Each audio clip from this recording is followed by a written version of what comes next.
Você tem ou já teve aquele sentimento de que estava saindo da faculdade ou da pós sem saber o que fazer e achou que tinha ficado meio para trás? Pois é, a convidada de hoje também sentiu exatamente isso no começo da trajetória dela. Existe uma área dentro da indústria farmacêutica que conecta ciência, negócios e estratégia e que você nem precisa de fato ser farmacêutico para atuar, mas parece que não se fala muito sobre. Hoje, aqui no Lab to Business, nós vamos conversar com a Mariane Adami, que é farmacêutica com mais de 10 anos de experiência em indústrias nacionais e multinacionais combinadas e que hoje atua gerenciando alianças estratégicas na Dr. Reddy's. Ela não planejou essa carreira, foi sendo construída aí tijolinho por tijolinho e hoje ela conta tudo pra gente sobre a experiência dela nessa área, onde a ciência encontra o negócio. Mariane Adami, seja bem-vinda ao Lab to Business. Oi, Mari, obrigada. Estou muito feliz em estar aqui. Quero te agradecer pelo convite, que é uma honra participar dessa conversa, dessa troca. E vamos lá, vamos fazer acontecer esse Vamos episódio. sim. Ah, Mari, que legal. Muito obrigada. Eu que agradeço aí você e a disponibilidade, né, em participar aqui do episódio. Muito bom.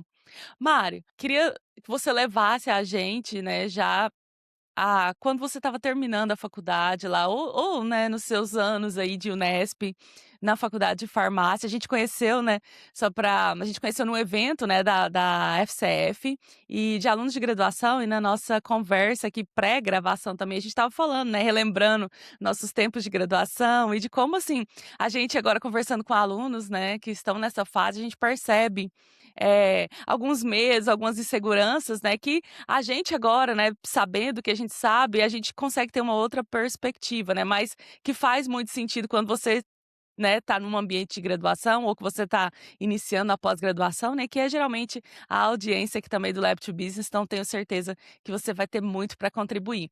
Então eu queria que você levasse a gente lá nesses anos de Unesp, quando você estava na graduação, você sabia que essa carreira, por exemplo, de, né, gerente de projetos ou gerente de alianças, existia? Como que você se deu conta disso? Conta pra gente um pouquinho desse começo.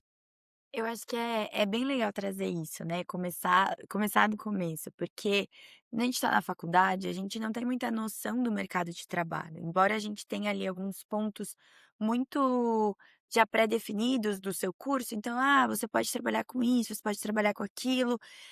Quando você sai desse universo da universidade e vai para o mercado de trabalho, você se depara com um leque de opções que você fala: "Nossa, mas será que eu consigo permear, né, nessas várias opções que o mercado apresenta?".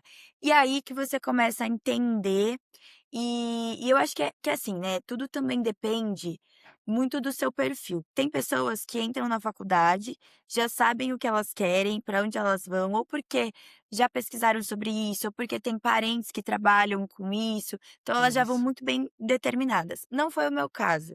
Eu tinha ali algumas aptidões, eu tinha alguns gostos, né, Uhum. que eu via e falava: "Ah, eu gosto mais disso, gosto mais daquilo", mas eu acho que nada muito definido. Eu fui deixando muito as coisas acontecerem para eu entender como seria. E aí eu acho que, dando um passo atrás, antes de eu sair da faculdade, acho importante trazer a minha jornada na faculdade. Eu fiz farmácia, bioquímica na Unesp, no campus de Araraquara, e aí uma coisa que é interessante falar é que dentro da faculdade a gente tinha, não sei se hoje eles chamam ainda assim, mas das entidades, estudantis que a gente poderia fazer parte, que eram programas de extensão para além da graduação, que você participava como voluntário, mas você tinha responsabilidades ali, a depender do cargo, e da posição que você estava ocupando. E eu fui, na época da graduação, a que mais me chamou a atenção foi a empresa júnior. E aí, para quem não sabe, a empresa júnior, existem diversas empresas juniores, espalhadas pelo Brasil, existe uma federação de empresas júniores, então é um movimento muito grande, é um movimento que eu sou apaixonada e sempre gosto de levantar a bandeira deles, porque é uma coisa muito bem estruturada.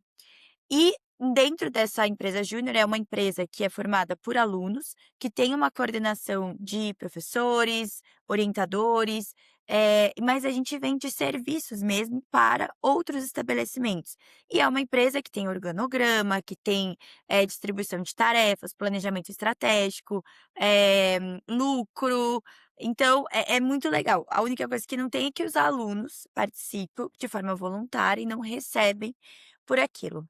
Mas é uma experiência absurda, assim, que pra mim foi muito legal e muito importante. Por quê? Porque ela te prepara, de uma forma que a graduação não vai te preparar para o mercado de trabalho. Então a Sim, graduação ela é extremamente importante para te passar o conteúdo que você vai precisar, a depender da área que você vai atuar. Mas a empresa júnior, ela te traz uma realidade ali meio que diminuída, uma amostragem do que vai ser o mundo corporativo. E sim, a e essa experiência para mim foi sensacional. E eu entrei na empresa júnior, na área de gestão de pessoas, desculpa, recursos humanos. Porque ali você e é tão interessante a empresa júnior que você não entra, não é que você se candidata e fala: "Eu quero participar", você passa por um processo seletivo. Então você faz entrevistas, você tem que fazer cases, e isso é muito legal, porque isso vai te trazendo uma realidade da qual a gente não tem contato naquele momento da vida. Até porque pra gente que está fazendo uma faculdade no interior, uma faculdade de farmácia no interior pública, que geralmente ela pega todo o seu tempo, né, então o sim. curso é integral ou noturno ou você tem que fazer estágio, então você não consegue conciliar com o trabalho e geralmente não tem, um trabalho para você exercer ali, seja na indústria, seja em qualquer outro lugar ali que é a Unesp ela tem muito esse viés de formar alunos que vão para a indústria. Tem uma Entendi. parcela que fica para a área acadêmica, mas a indústria é meio que cultural isso de que a gente vai sair dali e tem que ir para a indústria farmacêutica. Óbvio que não é uma regra, né, mas é Sim, ali um viés que acontece. Então, como a gente não tem esse mercado ali disponível pra gente, é extremamente importante essa participação nesse tipo de atividade. E aí eu entrei na área de recursos humanos, e foi muito legal, porque eu aprendi a fazer entrevistas, eu aprendi a elaborar dinâmicas, aprendi a trabalhar mesmo com a questão de recursos humanos, de como que a gente vai trazer cultura para a empresa, como que a gente vai mudar alguns cenários, como que a gente vai escutar o outro diante de uma dificuldade. E essa foi minha primeira entrada na empresa júnior. E aí você poderia ou sair da empresa: "Ah, fiquei 1 ano e vou sair, não faz mais sentido para mim", ou você pode tentar, ser promovido, então você passa de gerente para diretor, por exemplo, o gerente é equivalente a um analista, e o uhum, diretor ali é um líder, ou você pode mudar de área. E aí eu optei por mudar de área, e a área que eu optei era a área de projetos, dentro da indústria a da empresa empresa júnior. júnior. E aí por que que eu queria a área de projetos? Porque, embora eu gostasse muito desse universo novo que a empresa júnior estava me passando, eu sempre tive um viés muito grande de: "Eu quero trabalhar com aquilo que eu estou estudando". Então eu quero trabalhar com os serviços farmacêuticos. Então, como é que eu vou participar disso? E projetos era a área que mais se aproximava dessa realidade, porque a gente tinha um portfólio de vender serviços. Então, a gente tinha análise de água, análise de pureza de mel, contagem de nutrientes para fazer rotulagem nutricional. Então, era assim muito legal tudo isso.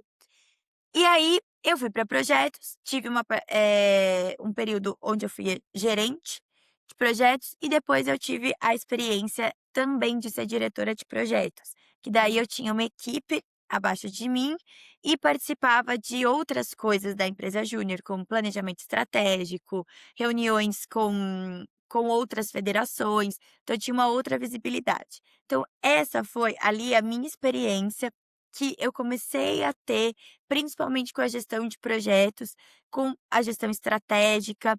E eu falei: "Olha, eu acho", falava para mim mesma, "que eu gosto dessa coisa do Disso. business. Uhum. Acho que eu gosto do business.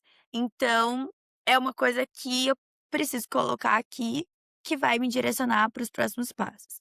Aí quando chega o final da faculdade, que é aquela incerteza Sim. absurda, porque eu acho que é um mix de sentimentos, porque você tá encerrando um ciclo que foi extremamente fundamental para sua vida, você tá deixando seus amigos que você dividiu os seus 5 dias em anos ali, né, 5 ou mais. anos e, assim, de manhã à noite, os perrengues.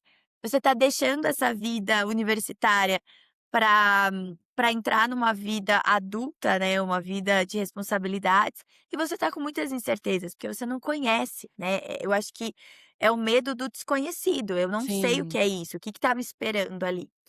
E aí, eu não sabia o que eu ia fazer, não sabia, não tinha noção.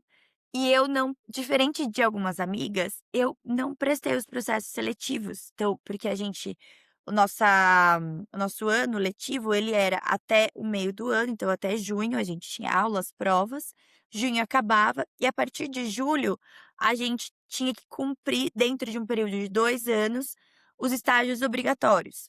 E aí você podia escolher o que você queria fazer. "Ah, não Aí quero fazer nada, vou viajar, vou tirar um tempo, ou vou trabalhar com outra coisa, vou estudar", mas tinha que, dentro de 2 anos, entregar um estágio. E aí eu não tinha prestado nada. E o desespero começou a bater, e eu tentei fazer um intercâmbio. Na época, acho que você vai lembrar desse intercâmbio, que era o IAEST. ah, sim. Que era muito legal, porque ele era um intercâmbio que você trocava de universidade, literalmente. Então, vinham alunos para cá, para a Unesp, e você ia para a universidade ali que você tinha escolhido. E eu fazia iniciação científica na época, eu Uhum. também tinha essa parte acadêmica. E aí eu trabalhava num laboratório de neuropsicofarmacologia e eu vi uma oportunidade de buscar fora, de ter essa experiência, eu falei: "Ah, vai que eu gosto também dessa Sim. parte de acadêmica". Tipo, abrir a mente para outras possibilidades também, né. Exatamente. E tinha muito aquela vontade de viver fora, de não Sim. tinha vivido Ciências Sem Fronteiras, não tinha ido, eu falei: "Ah, tem uma oportunidade". E aí, curiosamente, no meu ano, o IAEST, ele teve um problema, muitas pessoas se inscreveram da Unesp, ele teve um problema que as vagas foram canceladas, então algumas vagas foram canceladas. Então algumas universidades, elas começaram a cancelar essas vagas para receber os alunos. E a minha universidade, ela era na Alemanha, e aí a minha, justamente a minha, ela foi cancelada. E aí, na época, eles tentaram me realocar para várias outras universidades, até tentaram me realocar pra China. E eu falei esses dias até pra minha mãe que, quando veio, né, a proposta da China, minha mãe falou: "Não, China não". Aí eu falei: Muito "Olha só, longe. muito longe, muito diferente, uma cultura totalmente Sim. diferente". E hoje eu falo: "Mãe, seria uma puta de uma oportunidade, né". Talvez Nossa, hoje, se eu recebesse essa oportunidade, eu falaria: "Eu vou". Porque, óbvio, isso pensaria é uma 2 vezes, né. exatamente, isso é uma oportunidade. Enfim, e aí foi essa trajetória, e aí realmente, de fato, quando eu recebi o não do IAEST, eu fiquei muito preocupada, porque eu falei: "E agora?".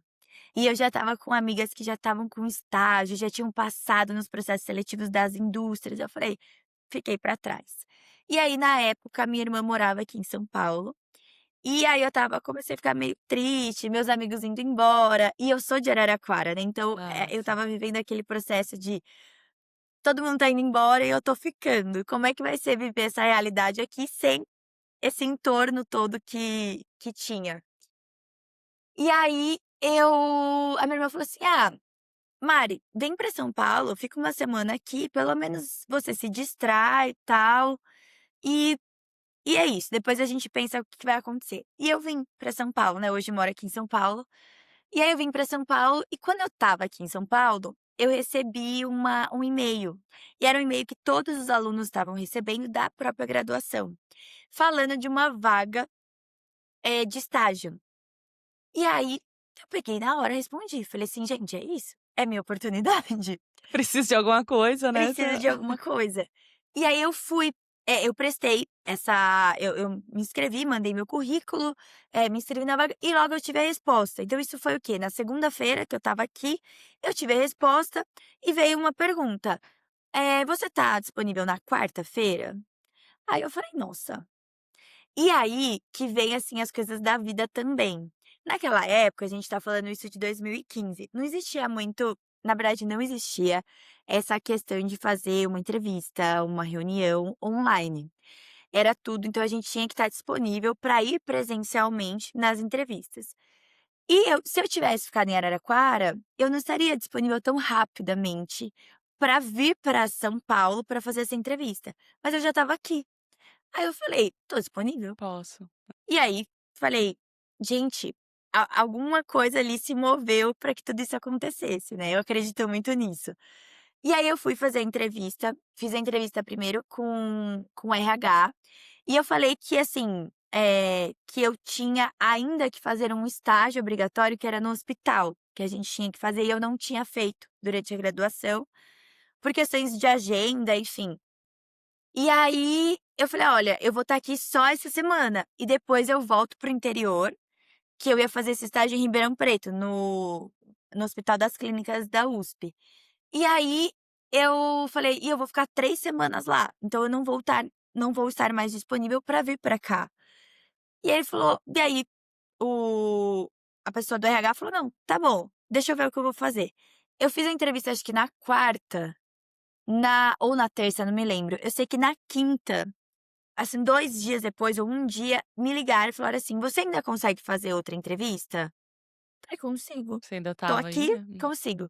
E aí eu fui em outro lugar, numa cidade que é aqui perto, que era onde era a fábrica dessa empresa, e que chama Itapecerica da Serra. E eu fui e fiz a entrevista. E aí é muito curioso vou contar rapidinho como foi essa entrevista, porque daí acho que define muito como foi a minha jornada Entrada. Uhum. corporativa. Eu fiz toda a entrevista, com o gerente da vaga, na época ele era coordenador ou gerente, não me lembro.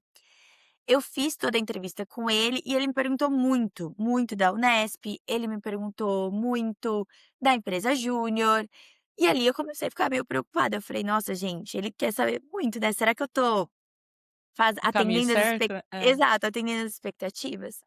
E ok, fiz a entrevista, fui embora, eh, não fui procurar ele também, até porque estava empolgada com a entrevista e depois com o estágio que eu ia ter que fazer. Ok, fiz as 3 semanas de estágio em Ribeirão, e aí eu recebi na minha última semana, eu recebi a notícia, me ligaram falando que eu tinha passado na vaga. E então foi assim, tudo aquilo que estava sendo desesperador pra mim, "Ah, o que que vai ser dos meus próximos passos?", em praticamente um mês, eu mudei a minha vida completamente. Tudo parece que encaixou, né. Exato. Então, assim, eu nem voltei para Araraquara direito, eu simplesmente acabei esse estágio em Ribeirão, voltei para Araraquara, arrumei minhas coisas e vim para São Paulo. E a minha sorte é que eu tinha minha irmã aqui, então eu tinha onde ficar, e vim para São Paulo e comecei a trabalhar. No meu primeiro dia de estágio, esse meu gerente, ele me puxou, né, me apresentou para todo mundo, tal, aí ele me puxou na mesa dele e falou assim: "Vem cá que eu quero te mostrar uma coisa". E aí tinha um porta-retrato na mesa dele, ele e uma pessoa com a camiseta da Alfarma Júnior, Olha, que era a empresa Júnior.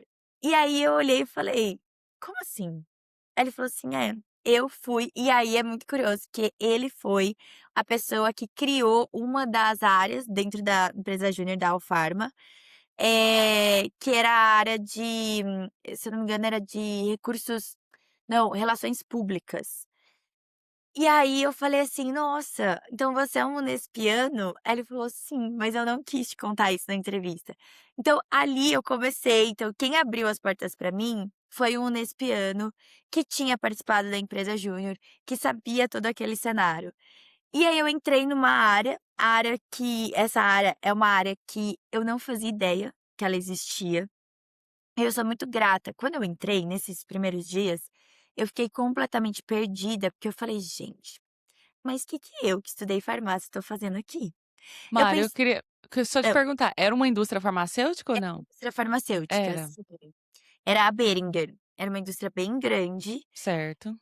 e eu estava na fábrica, e quando eu entrei, eu falei assim: "Bom, eu tô numa indústria farmacêutica, é isso, pelo menos eu tô na área". Sim, Mas a área que eu entrei era a área de supply chain, que é a parte logística. logística, isso. E aí eu falei: "Meu Deus, o que eu tô fazendo aqui?". Eu falei: "O que que eu vou agregar aqui?", porque o que eu sei de logística?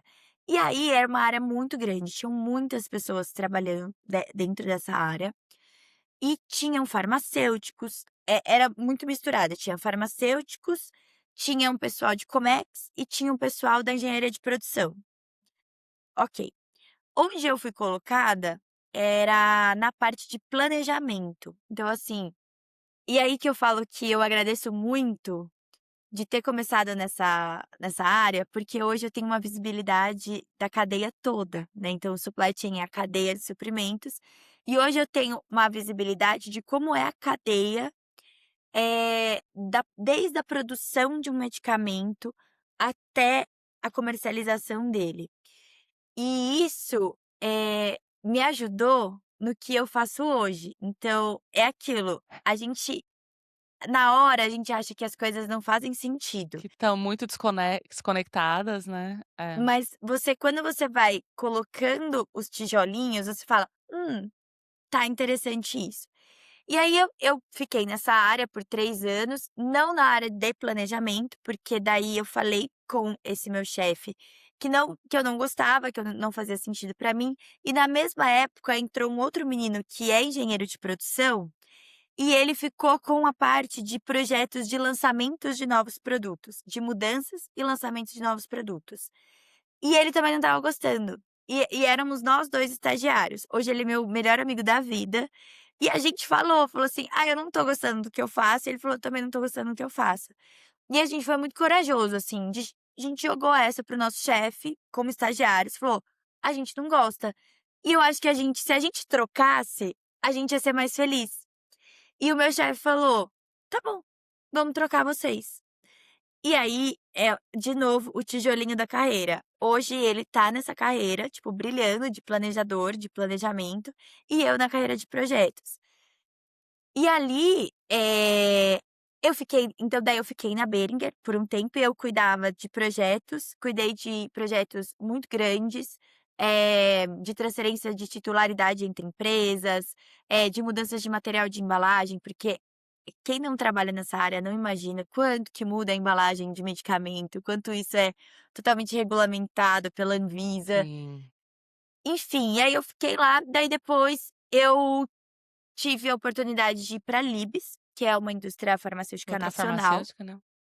e aí na Libs, que eu de fato entrei no mundo de projetos, mas ali no mundo mesmo do PMO, né, eu fui pra PMO, para o PMO corporativo, o PMO é o escritório de projetos Uhum. de uma empresa, e ali eu aprendi ferramentas, eu aprendi, gestão, e foi muito legal que a gente criou um modelo de gestão de projetos, então eu tive que estudar muito.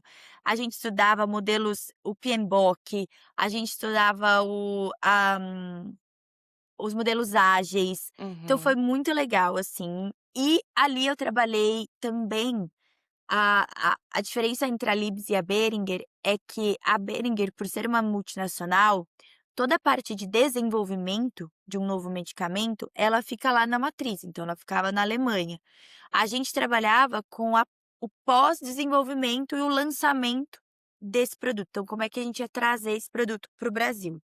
Na Libs, por ser uma nacional, foi quando eu aprendi o desenvolvimento do zero. E aí que daí era a parte farmacêutica e que a formação em farmácia, ela ajuda muito. Porque quando você vai fazer um cronograma, de um produto de desenvolvimento, você precisa entender cada etapa dele. Então, quando tá falando de um estudo de bioequivalência, um lote piloto, todas as questões de regulamentação que você precisa entender.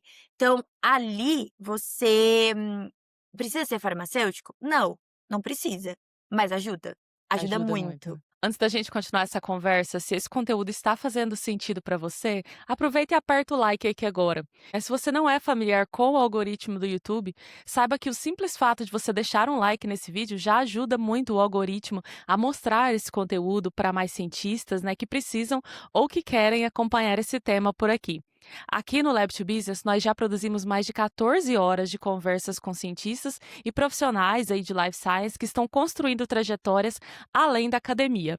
Então, se você também ainda não é inscrito no canal, aproveita, faz isso agora. Ativa também o sininho de notificações, porque assim você é notificado, né, a cada novo episódio.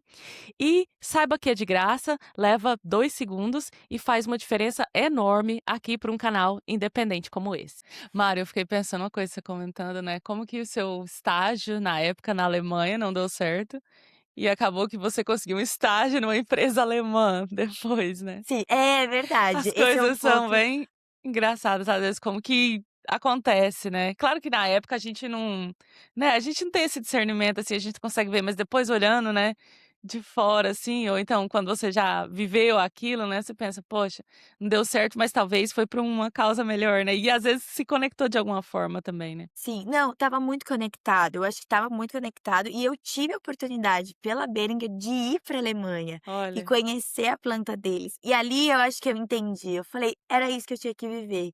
sim, Então, é também isso, né, a gente óbvio que a gente é imediatista, óbvio que a gente fica com medo, o medo é extremamente natural, é o que a gente falou na nossa conversa, não dá para desclassificar, invalidar o medo de uma pessoa que está saindo da graduação, de uma pessoa que está acabando um pós-doutorado. Eu acho que e assim, achar que a gente não vive com medo do próximo passo também é irreal, é uma idealização absurda, porque a gente vai construindo a nossa jornada, mas essa jornada ela é dinâmica, ela sempre tem o próximo passo, e acho que esse sempre próximo passo ele dá um medo sim. muito E nem sempre grande. você consegue enxergar o ponto final, né, Mário, ou muitas vezes você Exato. muda de ideia, né, do que o ponto que você quer ir seguinte pode ser, né. Eu queria pegar nessa questão que você estava falando, né, que na Alibis foi aonde você se, estabeleceu, né, então como gerente de projetos, que você aprendeu, né, metodologias, que você aprendeu como trabalhar mesmo, né, nessa Uhum. área. Como que são os projetos ou, por exemplo, como que era lá na Libs nesse momento? Você trabalhava com projetos de pesquisa e desenvolvimento? Quanto tempo geralmente dura esses projetos que você lidera, assim? Como que mantém, né, essa visão ou essa organização, assim, ao longo do tempo de projetos, assim, que duram? Imagino que, por exemplo, se a gente está falando, né, de desde o projeto piloto até a comercialização de um medicamento, são muitos anos, né? Como que você navega, assim, essas questões? É muito interessante essa pergunta, porque, e óbvio que eu vou falar, né, da época que eu estava lá, talvez hoje Uhum, esteja diferente, mas a gente um projeto de desenvolvimento de um novo produto, ele tem a duração ali em média de 5 anos. Então, é interessante a relação que você vai ter com esse projeto também, né. Porque tem projetos, por exemplo, eu peguei projetos que outras pessoas iniciaram eles e essas pessoas saíram da empresa, mas eles ainda estavam acontecendo, então eu peguei eles no meio, já estavam em fases diferentes. E eu peguei projetos desde o comecinho e que eu também quando saí tive que deixar.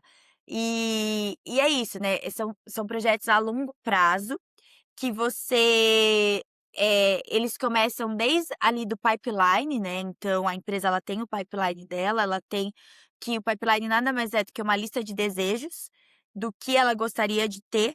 Isso está muito baseado ao planejamento dela, como qual é o posicionamento que ela tem como indústria farmacêutica, então qual é a área de atuação dela, quais são as unidades de negócio que ela tem, as unidades de negócio geralmente são divididas, eh em como posso falar? Em especialidades, então você tem especialidade de gineco, você tem especialidade de SNC, que são doenças do sistema nervoso central, você tem gastro, você tem dermato, e aí você tem que entender dentro dessas várias unidades de negócio e de especialidades que a sua empresa atua, quais são os produtos que você quer trazer para ela.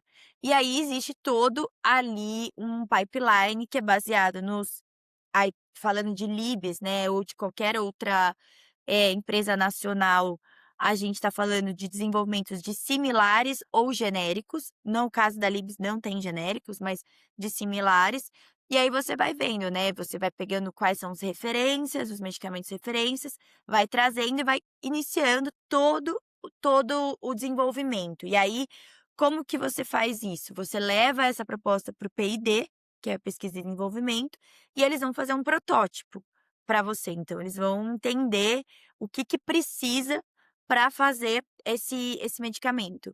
E aí você também faz, no paralelo, toda uma análise de viabilidade. Então qual vai ser o custo, quantos estudos de bioequivalência vai ter que ter estudo clínico, não vai ter que ter estudo clínico, tem patente, não tem patente. Então você tem vários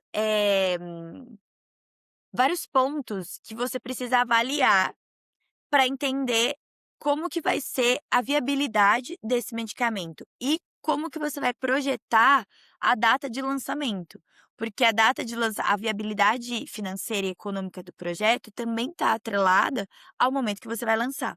Então você tem que colocar ali o seu tempo dentro de um cronograma, o seu tempo de desenvolvimento, para daí você ver quando você vai lançar, e se for um medicamento de patente ou não, tá atrelado com a patente.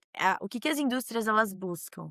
Elas buscam sempre ser, quando a gente está falando de medicamentos com patente, sempre ser o primeiro a entrar no mercado, porque isso ganha um mercado, um market share absurdo.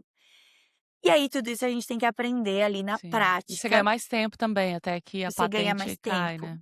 Exatamente. Então, assim, quando você é o primeiro, você consegue, traçar um pouco como vai ser o mercado, porque você vai colocar o seu preço, e aí conforme os outros vão entrando, eles vão ter que se adaptar Ajustando. exatamente aquele produto que já está no mercado. Então, na Libs eu tive a oportunidade de olhar para isso, então olhar esses caminhos que são cronogramas extremamente longos, e aí você tem que ter muito cuidado com eles, porque eu falo que trabalhar com projetos, você faz um cronograma, você tem ali, você apresenta, e a gente chama quando a gente apresenta um cronograma pela primeira vez e você monta ele, você salva ele como a sua linha de base. O que que é isso? É a linha que você vai seguir. Então, eu falei que ele vai terminar em dezembro de 2027, essa é a sua data. Conforme você vai, o projeto ele vai andando, o projeto ele é dinâmico.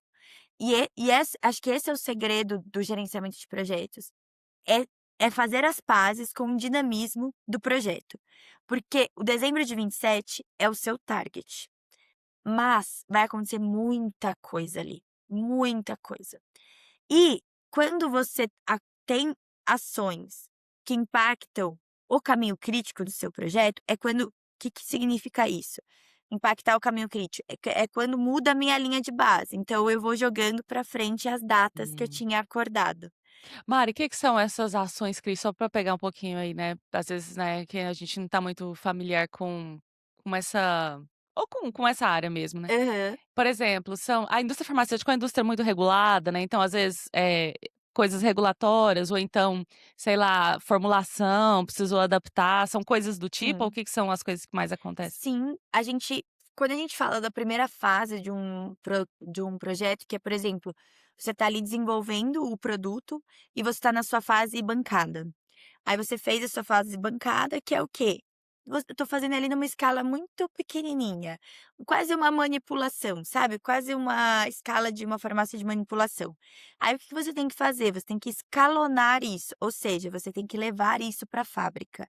Aqui é um momento de muito risco, porque você está colocando aquela sua formulação numa escala muito maior, e aí que você depende de equipamentos, você depende do rendimento da máquina, você vai até o funcionamento da máquina. Então ali, quando que a gente chama de lote piloto, que é quando você escalona esse lote, você sai do que é pequenininho e vai colocar para uma coisa muito maior, aqui eu posso ter risco, eu posso atrasar, eu posso ter problema na linha, eu posso encontrar um problema. Então, na escala menorzinha, meu comprimido, a hora que eu comprimia ele numa pressão X, ele ficava perfeito. A hora que eu escalonei isso, o compressor vem, não comprime, o comprimido quebra, Quebra. esfarela. Então, assim, você encontra muitos problemas. E isso são ali os problemas práticos. Aí você pode encontrar problemas com a Anvisa. você pode ter problemas no seu lo na sua bioequivalência. O que que é bioequivalência? Você pega esse produto que você escalonou, que você fez nessa escala maior, você pega esse lote e você leva para fazer um estudo, que nada mais é, você vai pegar o medicamento referência e o seu medicamento que você está desenvolvendo. E você vai fazer testes, os mesmos testes, então geralmente testes de dissolução, testes em pessoas, então às vezes você precisa envolver as pessoas, estudos clínicos, Testes não é um estudo clínicos. clínico, mas você Hum, precisa envolver algumas pessoas, e aí você vai ver os resultados. E às vezes acontece de, eu tenho um resultado que não está bioequivalente, ou seja, ele não bate ali, então são curvas, né, que você vai vendo dos resultados, ele não bate, então, ele não, o meu produto não está tendo o mesmo tempo de dissolução que o referência. Volta e vai entender o que aconteceu. Então, é assim, é muito dinâmico e a gente não consegue prever tudo o que vai acontecer. E aí essa é a primeira fase. Aí depois você tem a fase com a própria Anvisa, né, que você submete o sim. dossiê, então você faz tudo isso, você vai, pegando todos esses dados, e aí a hora que você tem tudo pronto, você tem todos os estudos, todas as validações, validação de processo, validação de limpeza, validação de tudo que precisa fazer, estudos de bioequivalência, estudos clínicos, tudo que você precisa colocar ali, você faz esse dossiê e você submete para a Anvisa. Aí, quando você submete para a Anvisa, é o momento que a gente fala que o projeto ele fica meio assim: "O que que a gente pode fazer para adiantar?". Uhum. Porque a hora que vai para a Anvisa, é no tempo da Anvisa. Isso que eu ia falar, né, por exemplo, se é algum problema com bioequivalência ou se é algum problema com escalonamento, né, é um problema, né, in-house, acaba que se você quiser Aham. você pode ir conseguir acelerar, né, mas a partir do momento que vai pra Anvisa, por exemplo, você já não controla mais Não aquilo, né. controla. Aí o dossiê ele vai para a Anvisa, e aí a Anvisa tem alguns prazos padrões para analisar esse dossiê. Mas, e aí, nem sempre se cumpre a partir desse prazo padrão. E aí, o que que você pode fazer? Você pode ir adiantando algumas atividades de lançamento.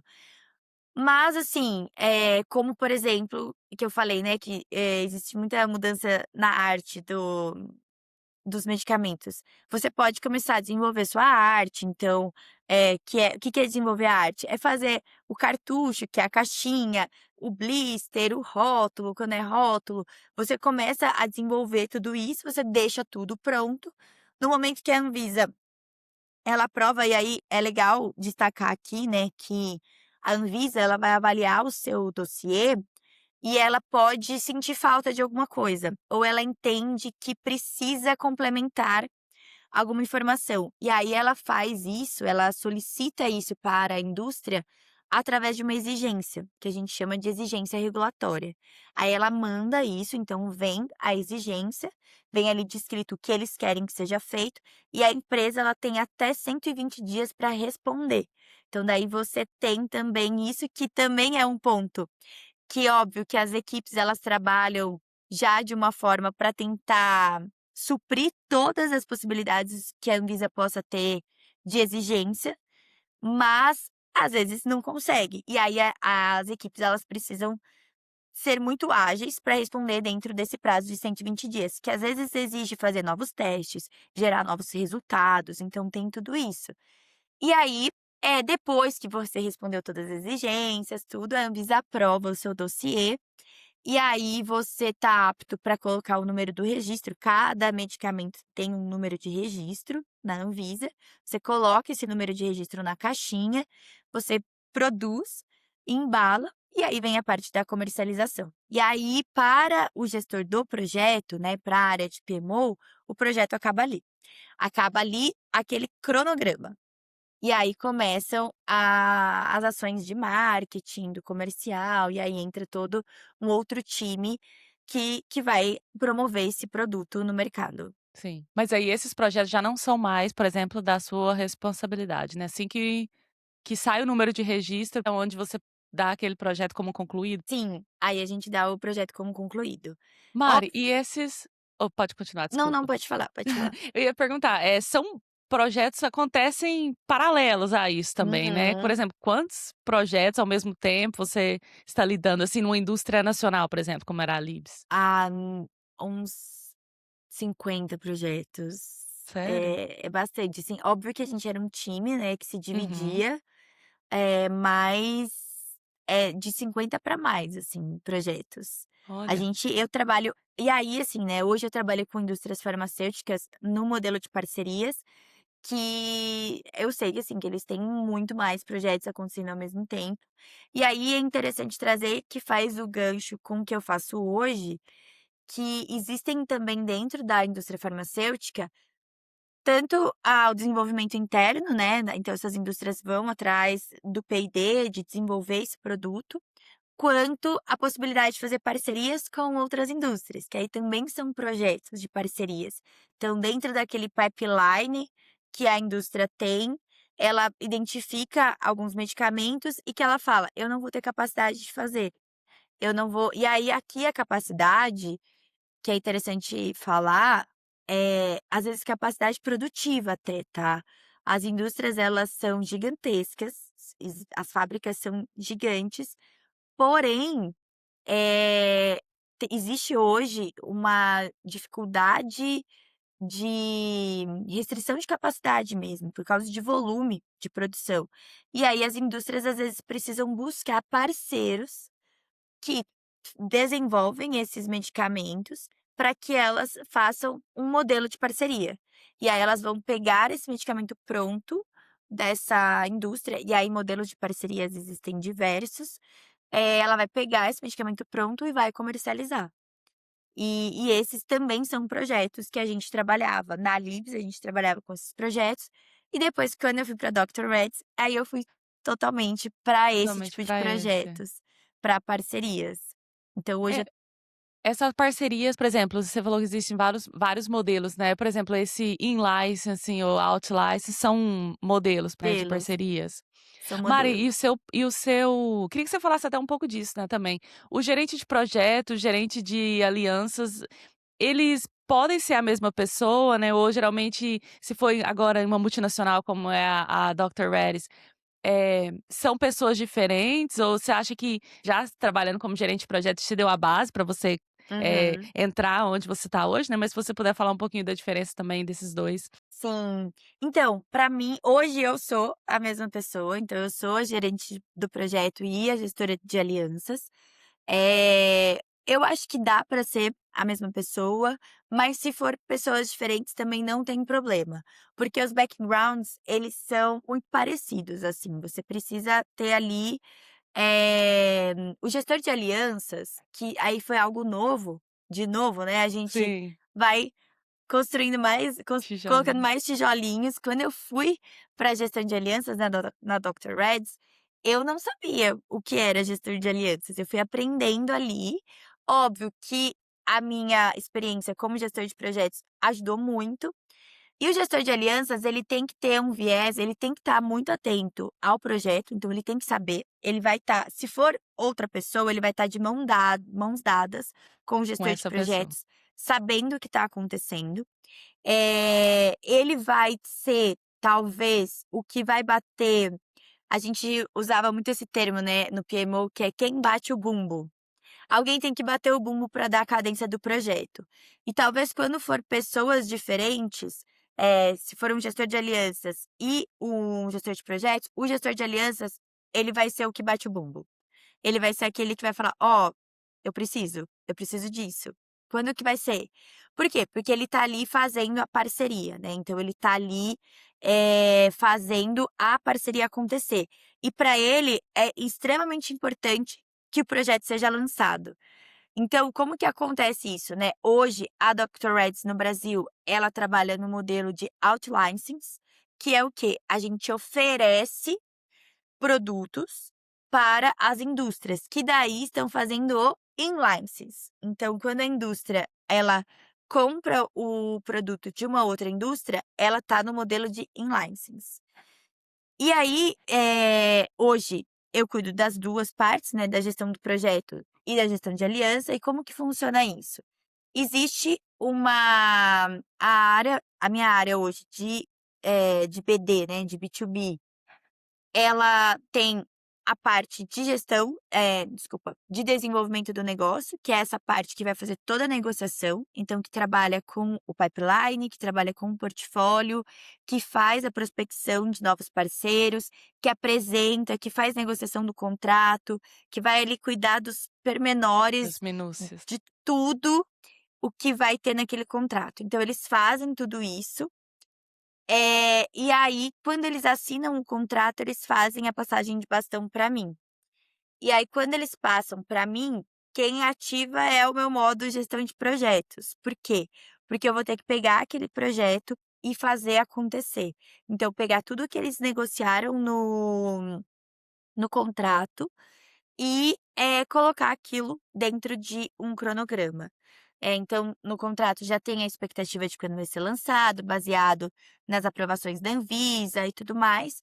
E aí eu começo a minha interação com o parceiro. Aí eu faço um kickoff com esse parceiro e apresento tudo que a gente vai ter que fazer para lançar o produto. E aí a gente vai trabalhando isso, cada produto tem a sua particularidade, sua complexidade, então tem produtos que são muito mais fáceis, tem produtos que exigem, assim, inúmeras reuniões, são produtos gigantescos, então você precisa ter muito cuidado, e aí você lança o produto. Diferente lá do gestor de pro quando eu era só gestora de projetos, que eu lançava: "Ah, entreguei aqui, tá aqui, e agora vocês outras áreas vão cuidar", quando eu lanço o produto, eu ativo o gestão de alianças. E o que que é a gestão Entendi, de alianças? A gestão de alianças ela funciona para você garantir que aquilo que foi acordado no contrato, ele esteja acontecendo. Eu brinco que é não deixar que nunca mais pegue o contrato. Sabe aquilo, o contrato a entendi. gente faz para nunca ser usado, o seguro a Sim, gente faz para nunca ser usado? É perfeito. isso. Por quê? Óbvio que não é isso que acontece, porque o contrato tem que estar na ponta da língua, a gente tem que saber o contrato. Por quê? Eu preciso entender como que está sendo o comportamento daquele parceiro. Então, a gestão de alianças, ela vai olhar para se o parceiro está performando de acordo com o que estava no contrato. Então, você tem alguns indicadores de, por exemplo, no contrato ele me falou que ele ia comprar um volume X. E aí, eu preciso garantir que eles estão fazendo isso, porque isso está no orçamento da empresa, então eu estou muito próximo ao budget da empresa, ao orçamento, o que se a gente está cumprindo ou não. Então, a gestão de alianças, ela é uma parte muito estratégica do negócio, e Uhum, ela perfeito. vem para manter a parceria, porque o que que a gente fala? Quando eu tô falando de parcerias entre indústrias farmacêuticas, a gente não quer deixar essa relação, cliente-fornecedor, porque não é isso. É uma relação de parceria. Se o meu parceiro Uhum. cresce, eu cresço. Você cresce, exato. Como que eu tô vendo se meu parceiro tá crescendo ou não? Acompanhando. Eu estou acompanhando ele no mercado, então eu estou vendo os relatórios de marketing dele, então eu vejo se ele está ganhando market share, se ele não está Hum, ganhando market share, como está o preço dele. Muitas vezes eles vêm pedir renegociação de preço, porque não estão conseguindo, porque teve entendi. alguma mudança no mercado. Então a gente tem que acompanhar tudo isso, junto do parceiro, porque se ele está crescendo, a gente está crescendo, se ele não está crescendo, a gente também não está crescendo. Sim, E aí que entra o grande desafio, que é você lidar, e isso acontece já desde lá da etapa do lançamento, que é você ter que lidar com as diferentes empresas e diferentes quando a gente fala de empresa, a gente está diferentes falando de culturas, culturas. né. Então, eu tenho a minha empresa, que eu trabalho, os meus processos, a minha cultura, o meu modus operandi. E aí eu tenho mais 14 parceiros que eu tenho que lidar com as diferentes culturas, os diferentes processos, os diferentes tempos. E Sim. aí que E a gente você tá falando em parceiros não só no Brasil agora também, né, no na caso Dr. da Red. Dr. Red's, só Brasil. A Só gente só Brasil, trabalha com perfeito. o Brasil. Mas e aí você tem que lidar com isso, com Uhum. essas diferenças. E eu acho que esse é um dos principais desafios, assim, é você conseguir no seu dia a dia, conciliar o teu processo com os processos das outras empresas.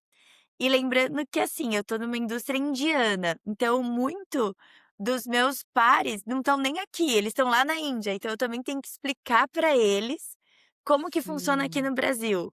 Então esse é o grande É, desafio do essa questão de momento. cultura, né, além de cultura da empresa, cultura quando você está falando de outros países também, né. Mari, quem que são as pessoas que você tem que lidar, por exemplo, nessa parte aí de gestão estratégica, quem são os times dessas outras empresas que você lida diretamente? Geralmente a parte de gestão de alianças das outras empresas. Mas como são áreas hoje, que estão começando, isso é muito novo na indústria farmacêutica, e ela são áreas pequenas, então, você já permeia ali falando com o diretor de novos negócios, você já tem geralmente você não tá num nível: "Ah, tô falando com o analista ou com o coordenador ou o gerente". Às vezes você já tá falando com o diretor, envolve muito os presidentes das empresas, então eu já participei de reuniões que, assim, era presidente com presidente, e você tem que estar ali, porque são negócios muito grandes, né. Então, os modelos de parceria hoje, e eu falo, né, acho que lá no evento da Unesp eu trouxe o exemplo que ficou muito claro esse modelo de parceria e quanto a indústria farmacêutica ela precisa do modelo de parceria, durante a pandemia no desenvolvimento das vacinas, que foi a parceria indústria-universidade. Isso é uma parceria, isso é um modelo de parceria. Então eu acho Sim. que são negócios muito grandes e que envolvem pessoas já em cargos grandes. E geralmente da área de gestão de alianças, da área de gestão de projetos também, sempre tem um PMO envolvido, porque é isso, eles estão de mão dadas e não podem soltar essas mãos. Sim, para que é claro, né, que quando você desenvolve o seu pipeline, né, o seu a sua timeline, né, eu acho que eu vou dizer assim, né, do projeto, acredito que você leva em consideração, né, claro que também pela experiência, né, que você já tem na área, você já leva em consideração coisas que vão acontecer aí durante a trajetória, mas ainda assim, né, ainda assim tem coisas que às vezes sai fora do previsto, né. Como que você adapta, assim, você tem algum case, assim, que você pode contar, sei lá, de algo que mesmo que você não fale, né, exatamente ou Aham. onde, mas que não deu certo alguma coisa, que não saiu como previsto e como que você navegou aí nessa situação? Eu acho que nossa, cases tem inúmeros, né, aí você tem que elaborar eles, É, pensa mas eu acho que é aquilo, eu acho que é o que eu falei, né, você tem que fazer as pazes com a dinâmica do projeto e entender às vezes, eu acho que uma coisa interessante e que é muito doída, é quando você precisa abandonar o projeto. Você precisa entender que o projeto ele não vai dar certo. não vai E sair aí é como essa tomada previsto. de decisão, assim, do tipo, óbvio que não é uma tomada de decisão isolada, né, existem muitas camadas, mas é aquilo, é você compreender que você até onde você pode ir, até onde você pode fazer, e como que você vai, lidar com isso. Eu acho que um case, assim, que me veio em mente agora, logo que eu entrei na Dr. Red's, eles tinham acabado de lançar um produto, um produto muito bom, era inovador, e é engraçado que esse produto ele era um projeto meu lá na Libs, e quando eu saí eu deixei ele, né, pra trás, e aí a hora que eu entrei na Dr. Red's eu me deparei com o mesmo produto. E aí ele aconteceu uma situação, assim, era um produto muito promissor, de volumes gigantescos, as empresas estavam comprando muito volume, que eram nossos parceiros, né, eles estavam comprando muito e um de repente eles pararam de comprar, assim, pararam. Pararam e a gente não tinha entendido ainda o porquê, porque daí é isso, né, esse foi o indicador, parou de comprar, os volumes abaixaram, os indicadores que ali você mede volume não estavam performando, aí você começa a levantar a mão para os parceiros e vai puxando com eles: "Ah, Sinalizar, né, o que está olha. acontecendo?". E aí você vai entendendo, eles vão te trazendo o cenário. E aí é o momento que você fala: "Não". Vamos junto, vamos tentar fazer, vamos abaixar o preço, vamos fazer tal campanha, vamos fazer isso, vamos fazer aquilo. E você tenta, tenta, tenta, e você não quer deixar o produto morrer, você entende que teve todo um investimento da sua planta para isso, teve toda uma negociação, só que daí chega um momento que você começa também a entender que não vai dar, que não tem saída. Então, assim, realmente ele é um case no mercado da indústria farmacêutica que todo mundo falava: "Eu nunca tinha visto isso que aconteceu".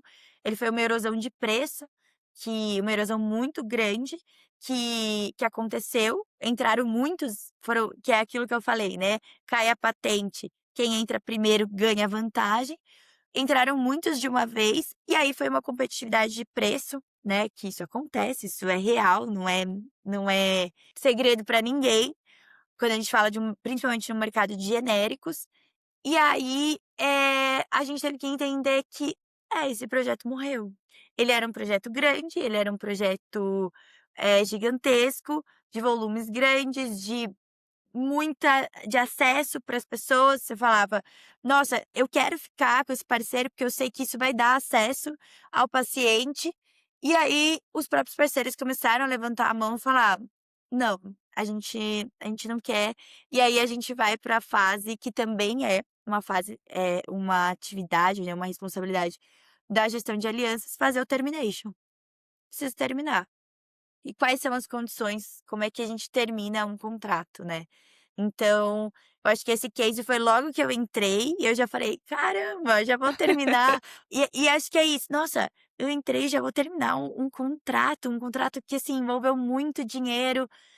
E é isso, sim, você vai terminar, porque daí você tem que ter também o olhar para o negócio, né, o que é viável ou não para que exista uma saúde financeira e de capacidade produtiva, enfim, da empresa como um todo.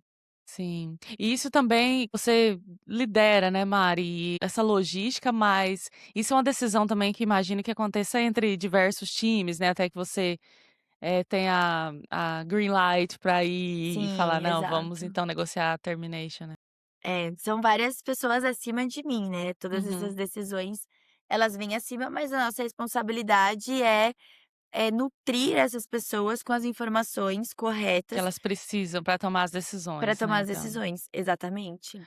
Perfeito. Mari, como gerente de alianças, então, eu como gestora de alianças, você também faz essa identificação de novos parceiros, né, também. Tem algo que você, né, pela sua experiência, assim, já nisso, você já fala: "Ó, isso é uma red flag nesse parceiro aqui", o que que vocês olham, assim, geralmente? A gente olha a área de gestão de alianças mesmo, ela tá junto com o time de novos negócios, fazendo essas prospecções, mas assim, a gente não faz de fato a prospecção, mas de novo, a gente também dá a mão para o time de novos negócios, e óbvio que a gente também traz, um pouco da experiência que se tem na gestão de alianças. Então, por exemplo, eu posso ter tido uma experiência um pouco difícil com um parceiro, eu trago isso para o time de novos negócios e falo: "Olha, aqui, então talvez a hora que você for negociar o seu contrato, eu acho que para esse parceiro é válido colocar essa cláusula, porque aqui a gente teve um pouco de dificuldade". Então existe sim essa troca, e as red flags, assim, elas existem e elas vão num campo até muito maior, né. A gente faz, toda vez que a gente vai fazer uma parceria, né, e quando tá para fechar a parceria, é feito uma due diligence, que é o quê? É enviado um formulário para esses parceiros, eles precisam preencher, e a gente chama de due diligence do compliance, que realmente você vai ver o que essa empresa ela faz no mercado, como ela está posicionada no mercado. Então, se ela não está envolvida com nenhum escândalo, com nenhuma questão governamental, se então assim, isso também é visto, Fazer e é tipo um importante. background check da empresa, por Exatamente. exemplo, né, antes de começar. E Uhum. quando o compliance entende o que que o compliance faz? Ele também faz uma pesquisa dele. Então ele vai lá, ele coloca num sistema o nome da empresa, CNPJ, e ele vai puxando, a gente fala, puxa a capivara, né. Tipo, puxa tudo do da empresa. E aí, quando o compliance entende: "Ah, aqui é um tema um pouco crítico", ele questiona, e aí a empresa precisa apresentar algumas coisas para que o nosso compliance fala: "Ah, ok, a gente consegue, entender isso, fica aqui, de tempos em tempos a gente vai acompanhando como está o andamento disso". Então isso é feito, e é de extrema importância, isso quem faz é o time de compliance. E óbvio que a gente também traz ali performance, você começa a olhar para isso, né, é um parceiro que não está performando, que não tem tração no mercado, que não então, será que a gente vai conseguir fechar mais parcerias com ele? Será que ele vai trazer mais tração, resultado? Então óbvio que isso é levado em consideração também. Uhum. Mari, como que funciona o seu time hoje? Tem mais pessoas, né, que trabalham diretamente com você, pares ou, né, como que funciona dentro da Dr. Reddy's? Hoje a Dr. Red's ela tem um time de PD bem reduzido, a gente nós somos em 3 pessoas aqui no Brasil, com alguns pares na Índia.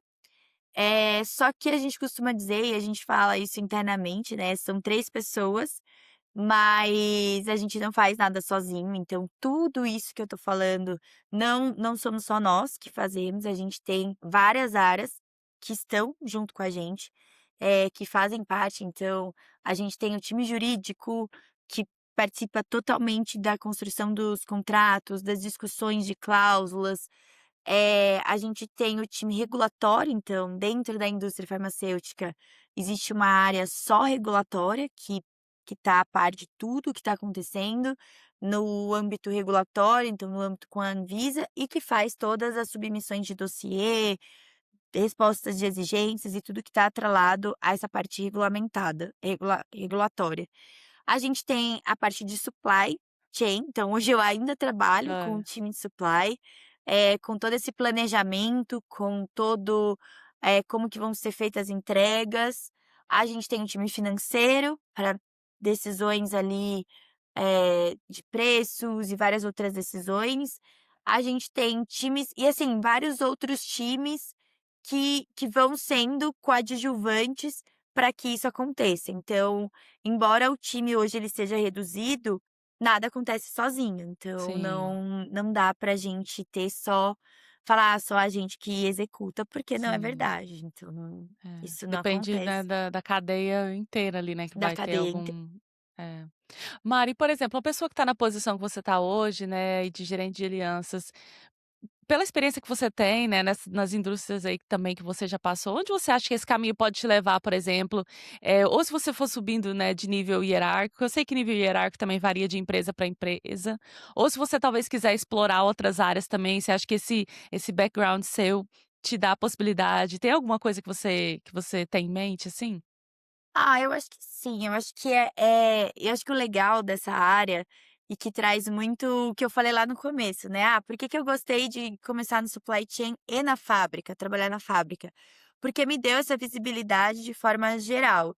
E hoje como gerente de alianças eu também tenho, porque eu tenho que saber um pouquinho de tudo, então eu tenho que saber um pouquinho da RDC que é a legislação, né, farmacêutica, eu tenho que saber um pouquinho dos processos de qualidade, eu tenho que saber de supply chain, eu tenho que saber de negócio, tenho que saber da estratégia, de contrato. Então eu acho que é uma área que ela é muito aberta, assim, para você não só trabalhar em outras áreas, mas eu acho que ainda para explorar mais ainda como é que pode crescer isso dentro da própria área. Esse modelo de parceria, embora já exista há um tempo na indústria farmacêutica, isso é muito novo. Então, até nos fóruns de gestão de alianças, nos artigos, ainda se fala muito da dificuldade que a gente tem de mensurar o que você está fazendo, o seu trabalho.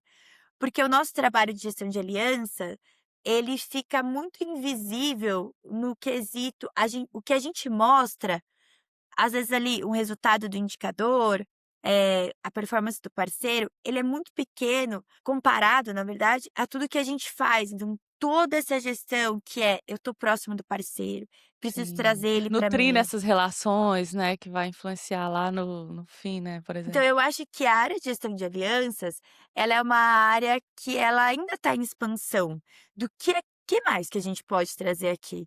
Que mais que a gente pode fazer? Como que a gente pode deixar ela uma área corporativa, que eu posso trazer outros projetos para isso? Como que eu posso, fazer outros tipos de alianças dentro da indústria?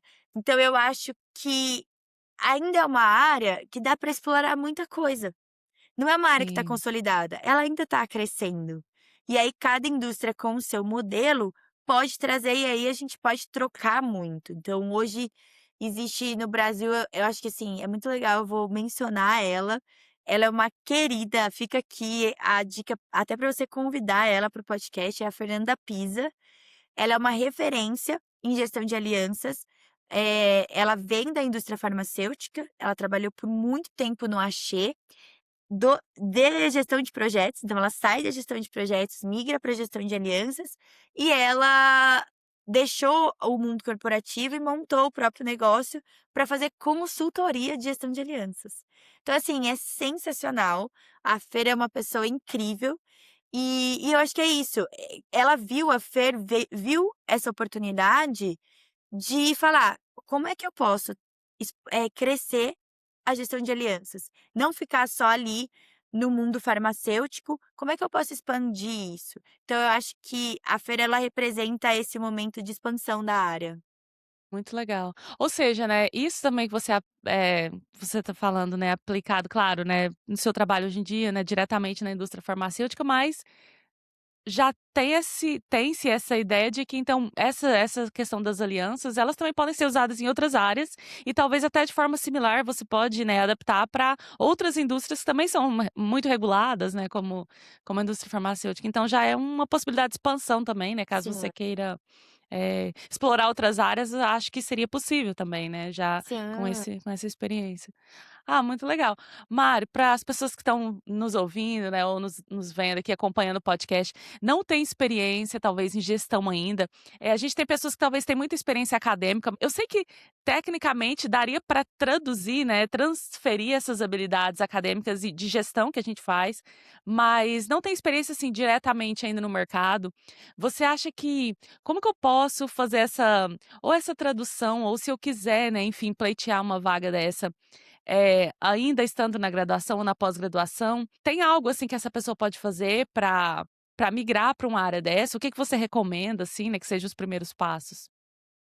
Ah, eu acho que é isso. Hoje, o mundo corporativo ele também está passando por uma mudança muito grande nessa questão do que importa para você estar nas vagas, né. É Uhum, aquelas 2 partes do hard skills e das soft skills.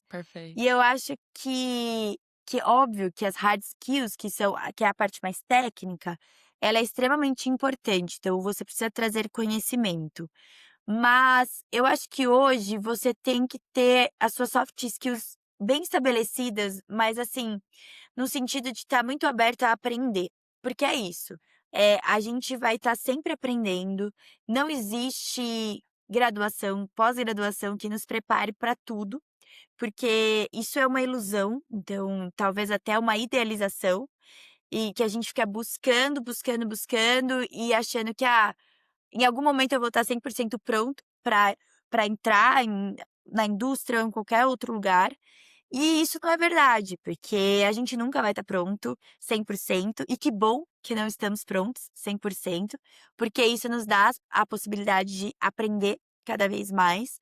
Então eu acho que o que essas pessoas que estão pleiteando isso, que estão buscando por isso, elas precisam ter isso em mente, ter essa vontade de aprender, de se jogar nesse mundo, de saber que vão ter dificuldades, que não é um mundo cor-de-rosa, tranquilo, que é um mundo difícil, mas que a tua experiência vale, sabe. Eu acho que é isso, não invalida, não tenha medo do que você fez, porque a tua experiência na pós-graduação vai contar aqui, de certa forma.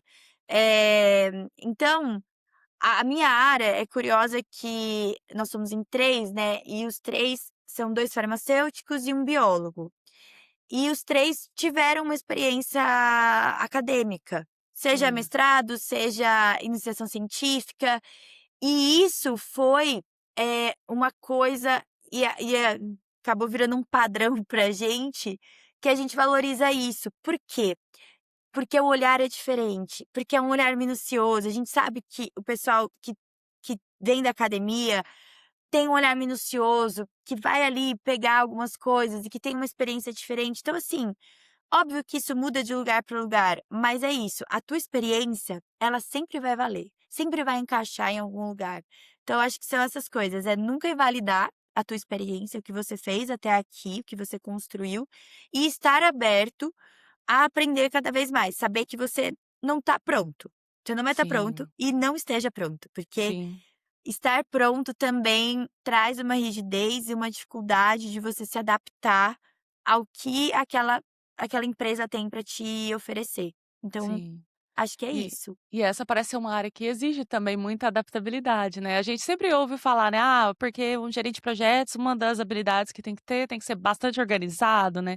E eu imagino que sim, né, para você, eh, gerenciar muitos projetos ao mesmo tempo, lógico, né, muitos times diferentes, pessoas, culturas diferentes, você tem que ter uma organização, você tem que ser uma pessoa, assim, que consegue, né, trabalhar, dessa forma, mas a adaptabilidade é uma coisa que às vezes a gente não pensa, mas que não é todo mundo, né, que consegue, assim, né, ter essa mente aberta para essas coisas que, a gente planejou tal coisa, mas o que vai acontecer vai ser totalmente diferente do planejado aqui, né.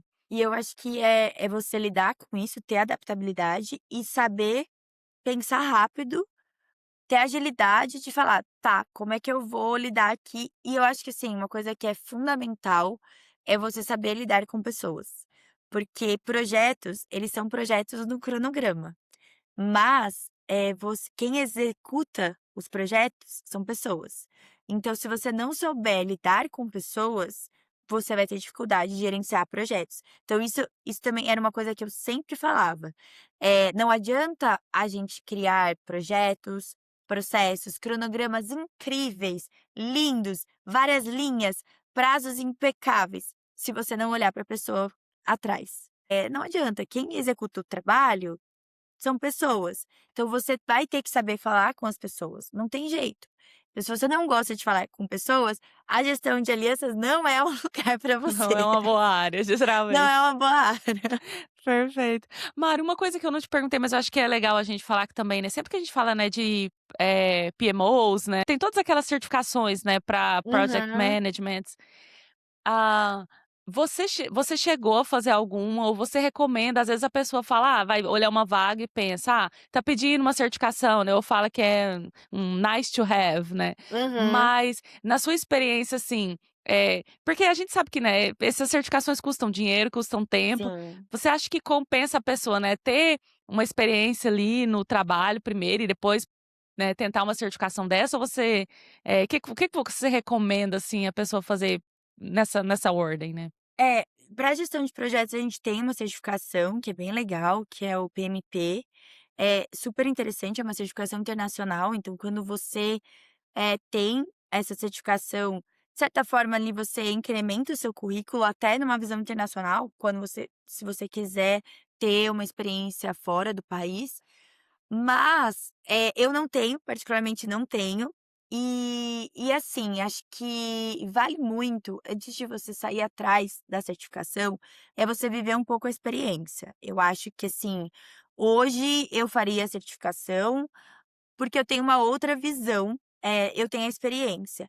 Quando você vai sem experiência, a teoria, talvez você não consiga encaixar a teoria na prática e a prática na teoria. E, vai ficar mais difícil, porque a gente sabe que essas certificações elas são muito difíceis, é quase que um vestibular, assim, e elas custam muito dinheiro. Assim, eu acho que a certificação, ela é importante, é até um tema meio polêmico esse, né, e eu vou falar a minha opinião pessoal. Eu acho que a certificação, ela é extremamente importante, mas eu não me prenderia a ela. Porque eu já conheci pessoas que tinham diversas certificações, muitas certificações, e na prática mesmo, tinha dificuldades, porque e não porque não era capaz, pelo contrário, tinha muita capacidade, mas porque talvez queria muito aplicar a teoria, muita, muita teoria.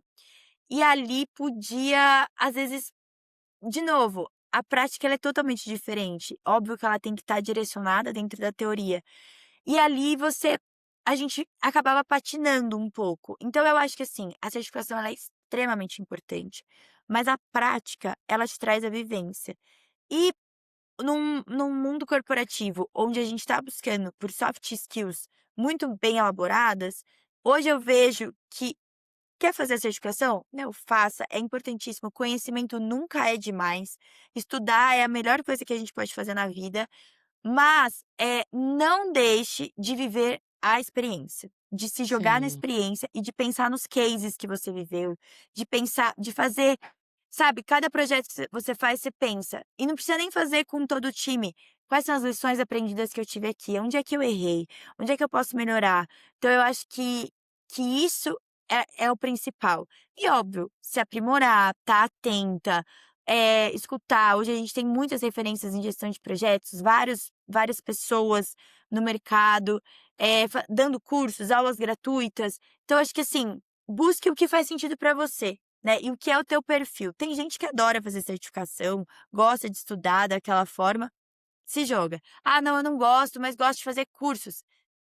Vai fazer, eu acho tem que espaço também para essas tem pessoas. espaço, eu acho que a forma que você aprende, que você adquire o seu conhecimento, isso é seu, sabe. Ninguém precisa determinar qual é o formato. Não precisamos de mais essa caixinha, né. Sim, perfeito. Mari, e bom, você começou nessa área, né, na época a gente não tinha, né, nada de inteligência artificial. Hoje, né, já com essas ferramentas de IA, tem algo que você percebe que está mudando tanto nas formas de trabalho da indústria ou mais diretamente tem impactado, né, de alguma forma seu trabalho também? Bom, eu acho que a IA ela é uma grande revolução, né. A gente até quando lá em 2020, quando veio a pandemia e eu estava na Libs e a gente começou a trabalhar com novos modelos de gestão de projetos, e que a gente trouxe a gestão ágil, e a gente está falando isso de 6 anos, a gente não tinha noção, não colocou na conta a inteligência artificial. O que a gente colocou na conta era o quanto o mundo estava mudando e o quanto coisas novas estavam vindo. Então por isso que os modelos de gestão de projetos, eles precisavam ser reformulados, então a gente vinha numa questão do modelo tradicional, que é aquele que vem do PMBOK, que é a bíblia, né, da gestão de projetos.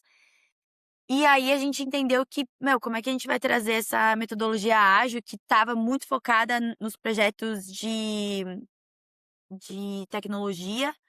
Então o pessoal muito de TI usa, né, metodologia ágil.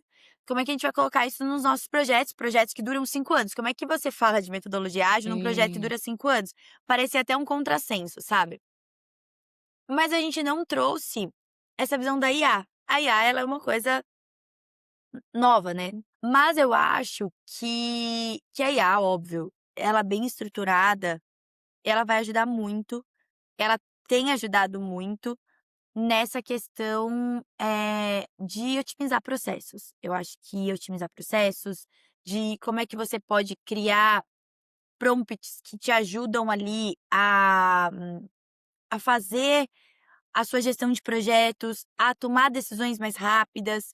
Então, eu acho que a gente ainda está aprendendo a lidar com ela e como é que a gente implementa. Mas eu acho que ela é super bem-vinda, assim. Eu falo que eu não tenho medo da IA. Eu acho que a gente não tem que ter medo dela. A gente tem que fazer, ser amiga dela, né? Então, trazer ela para perto e falar: como é que você vai me ajudar? Porque você vem para me ajudar. Você ainda precisa de mim, eh, por enquanto, não sei por quanto tempo, talvez daqui a um tempo não mais, mas assim, como é que a gente consegue trazer ela para ser uma parceira também, né, então assim, como é que sim. ela vai ajudar. E eu acho que isso está sendo muito discutido, a gente tem até, ferramentas que já estão sendo descontinuadas, então, por exemplo, o Project, que é uma ferramenta da Microsoft, a Microsoft já anunciou que vai descontinuar ele, para que use uma outra ferramenta. Então, assim, a gente já está vendo movimentos até nas ferramentas de que, a gente está tentando trazer uma coisa mais fácil. E como é que vai ser isso? Estamos vivendo, tá sendo na prática ali, né, Tá trocando acontecendo no o pneu momento, né. do caminhão com ele em Com o movimento. caminhão, rodando, exato. Mari, Exatamente. falando de coisas, né, que não são colocadas na conta, né, eu imagino que esse ano tem mais algo, né, ou esse ano eu acredito que seja esse ano mesmo, né, questão de tudo que tá acontecendo, né, na política internacional, por exemplo, as tarifas, né, do governo dos Estados Unidos, né, o próprio país adotando essa política aí mais complexa, mais protecionista, e eu sei que a Dr. Reddy's grande no mercado americano também, né. Isso impacta de alguma forma no Brasil? Eu imagino que impacte na indústria farmacêutica no geral, né, mas tem algo assim que vocês perceberam no seu trabalho, por exemplo? Não, impacta muito, impacta muito. A gente tem que estar, principalmente na nossa área de novos negócios, a gente tem que estar sempre atento ao que está acontecendo, porque, a gente vende, né, o nosso produto e tudo é negociado em dólar. Então, óbvio que a gente tem, né, toda empresa tem ali, eles definem qual vai ser o valor do dólar no ano, mas, o dólar ele é variável, então para quem está comprando, pagando em dólar, isso pode ter um impacto muito grande. Então a gente tem que estar atento a isso, a tudo que está acontecendo que possa impactar nas tarifas do dólar. A gente tem que estar impactado com os mercados, então isso que você falou é totalmente verdade, a Dr. Red's é muito grande no mercado americano. Então, quando a gente fala de de receita, né, então uma vez que ela é grande no mercado americano, e aí a gente fala de uma receita global, se o mercado americano ele é impactado, seja por preço de genéricos, seja por não entrar o genérico, seja pela taxação lá na importação de produtos da Índia, que teve toda essa discussão, Exato. a gente também tem que olhar para o impacto que isso vai ter globalmente na empresa. Então acho que hoje, no mundo globalizado que a gente vive, não dá pra gente só, viver dentro da nossa caixinha e não entender o mercado como um todo, né. Então a gente tem que olhar, eu acho que isso tanto para nossa área farmacêutica, quanto para qualquer outra, é você ter ali um pouquinho da geopolítica, entender o que está acontecendo no mundo, para ver como que vai impactar, e até mesmo quando você vai lançar um produto, né. Quando você vai colocar um produto novo no mercado, a gente precisa entender como está o comportamento das pessoas diante desse produto, como é que vai ser isso.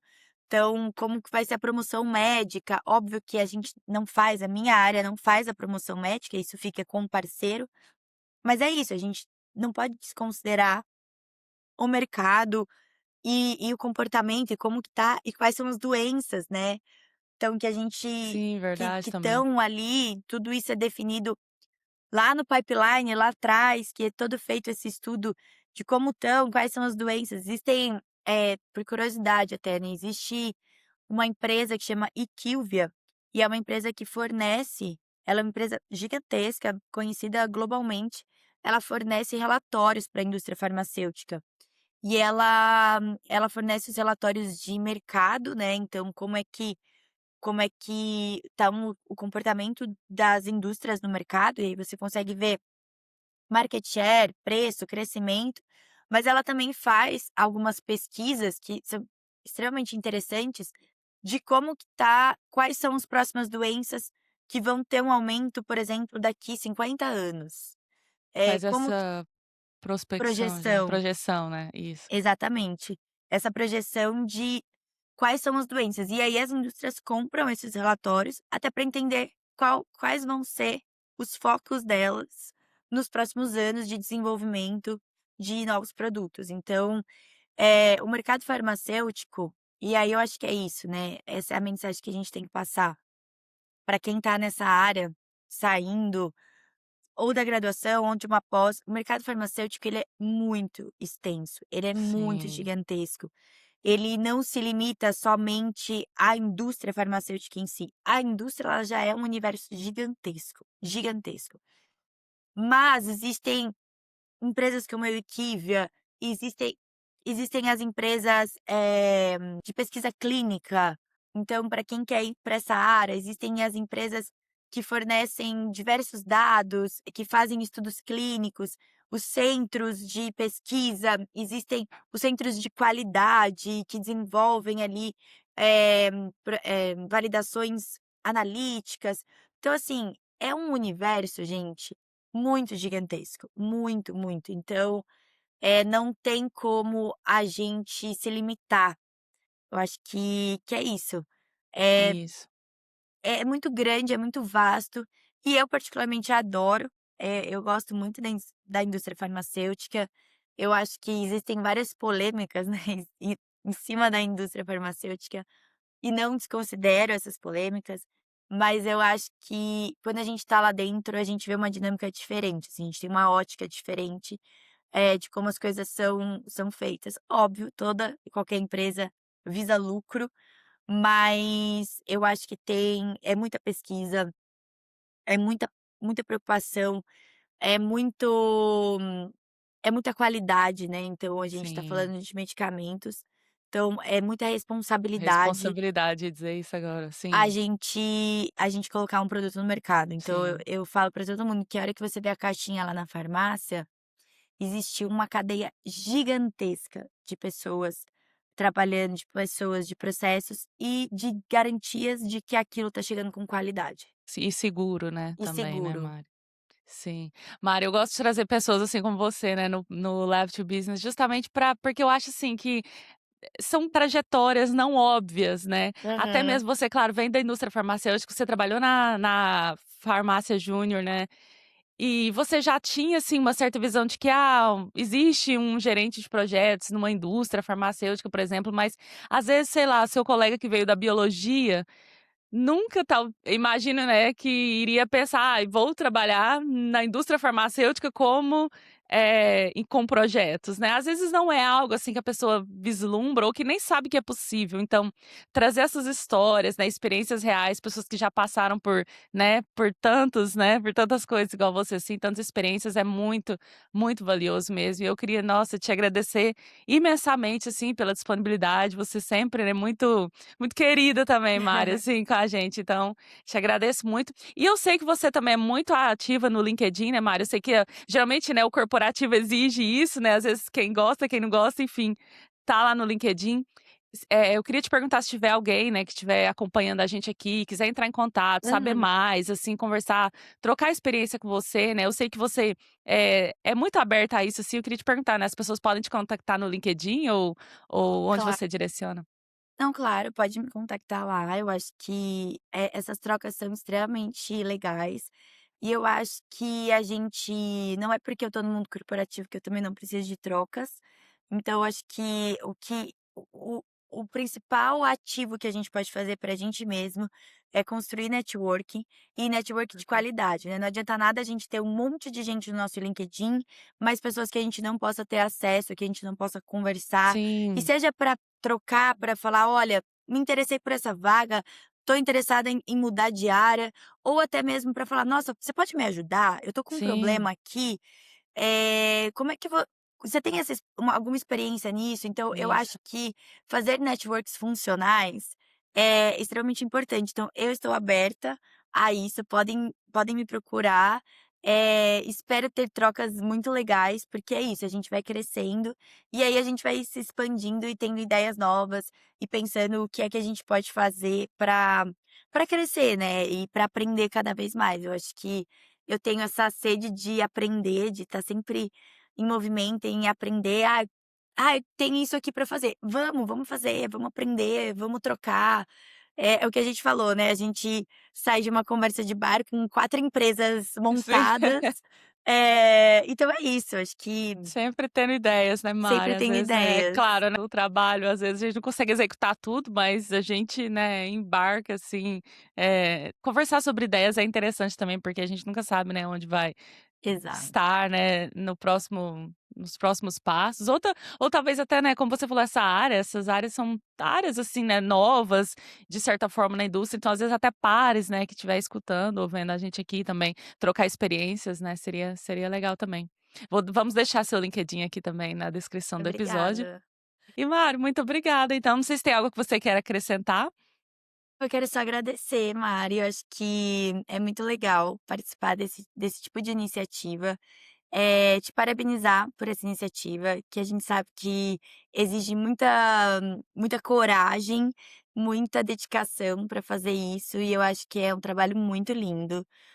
Você proporcionar isso para as pessoas, pra gente, né, então, é muito legal estar aqui, é muito fácil conversar com você, então eu espero de verdade que esse projeto ele cresça, que ele alcance caminhos inesperados, e acho que é isso, continue com esse projeto, porque eu acho que é isso, a gente tem que dar voz àquilo que a gente tem dentro da gente. Então, num mundo onde tanta gente está falando tanta coisa, falar de coisa boa, falar de coisa legal, acho que é um grito de resistência que a gente tem, assim. E parabéns, é isso e muito obrigada. Perfeito, vamos encerrar assim então, Mari. Mas eu que agradeço, eu costumo brincar aqui que eu sou só uma ponte, né, uma conexão entre, né, a pessoa que está nos assistindo e as pessoas que vêm aqui, né, compartilham as experiências delas, né, e com certeza, eh, isso faz diferença. Eu acho que tanto para quem já está na área, né, porque às vezes vislumbra novas possibilidades, quanto para quem tem interesse de entrar, que está começando, que talvez, a gente conversou muito, né, numa pós-graduação e não vê muito sentido, assim, porque a gente sempre fala, né: "Nossa, é, parece que eu estudei tanto, mas não tenho experiência, então a gente, saber como navegar isso, saber com quem conversar sobre isso também, né, pessoas que já estão na área é valiosíssimo. Então tá, Mari, muito obrigada e até uma próxima, né, por que não? Por que não? Obrigada, Mari, um beijo.